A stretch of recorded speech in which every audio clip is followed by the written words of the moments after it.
warahmatullahi wabarakatuh. Nama saya Muhammad Ferry Fadli dari kelas 11 TKJ 1. Saya akan menjelaskan pelajaran TLJ yaitu bab 3, proses komunikasi data dalam jaringan. Proses komunikasi data adalah perpindahan informasi yang terjadi dari suatu sumber menuju ke suatu tujuan. Proses komunikasi data dapat terjadi pada jaringan komputer maupun jaringan telepon. Yang pertama, komunikasi data pada jaringan komputer.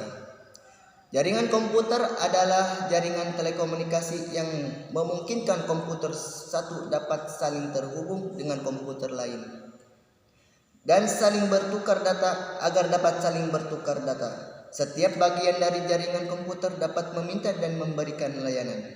Pihak yang meminta atau menerima layanan tersebut disebut klien, sementara pihak yang memberikan atau mengirimkan disebut server.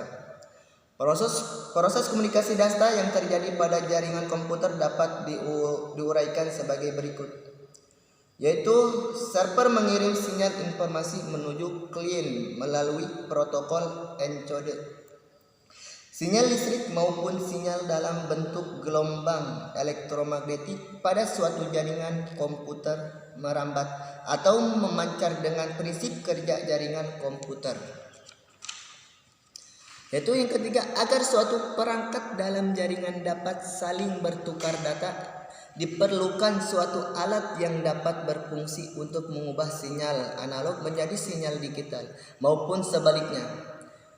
Yaitu yang keempat, setelah data sampai pada klien, informasi akan didekode kembali menjadi sinyal digital sebelum masuk ke receiver.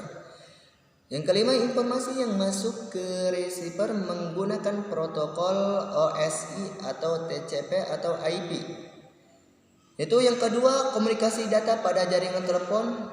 Komunikasi data dapat jaringan telepon kabel. Telepon merupakan alat komunikasi jarak jauh melalui sinyal listrik yang biasanya berupa suara. Jaringan telepon di Indonesia dibagi menjadi jaringan telepon tetap dan jaringan telepon bergerak. Jaringan telepon tetap diterapkan pada telepon rumah atau kantor yang biasanya menggunakan kabel. Jaringan telepon tetap di Indonesia melalui jaringan telepon lokal SL atau napi SL dan tertutup, sedangkan jaringan telepon bergerak meliputi strip ke depan seluler dan radio dan trunking. Kedua jenis jaringan digunakan di seluruh dunia untuk membantu proses komunikasi. Baik, terima kasih dari saya. Cukup sekian. Wassalamualaikum warahmatullahi wabarakatuh.